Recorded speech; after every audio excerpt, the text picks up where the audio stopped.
Wakolosai 3:2. Biblia inasema yafikirini yaliyo juu, sio yaliyo katika nchi. Bwana Yesu asifiwe sana. Bwana Yesu asifiwe sana. Anavyoongelea neno nchi kwa Kiingereza ni land. Kwa Kiingereza ni earth. Nchi yakimaanisha ardhi, yakimaanisha dunia.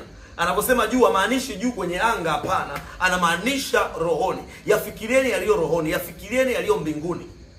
Wala msiyatafakari yaliyo juu ya nchi. Leiprahando la tuvra lipromata.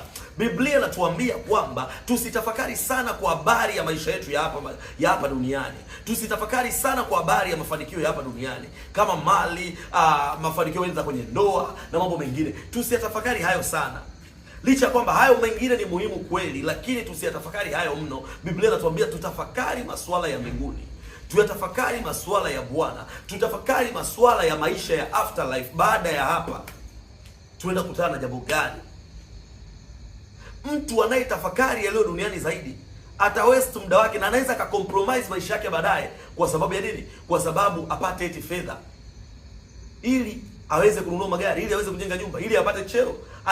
Yuko tayari kupoteza uzima wa milele kwa sababu ya cheo, wakati cheo ni jambo la hapa duniani. Mali ni swala la hapa duniani. Kwa sababu una wivu na mtu fulani, you're compromising your eternal life. Unahatarisha maisha yako ya uzima wa milele, kwa sababu umetafakari. Akili yako inawaza mambo yaliyoko hapa, na Biblia itutaki tu focus na mambo yaliyoko hapa zaidi. Inatutaka tu focus na mambo yaliyo juu, mambo yaliyoko kwa Baba. Inatutaka tu focus na upendo wa Mungu juu yetu. Inatutaka tu focus na kusudi la Mungu kwetu ni lipi.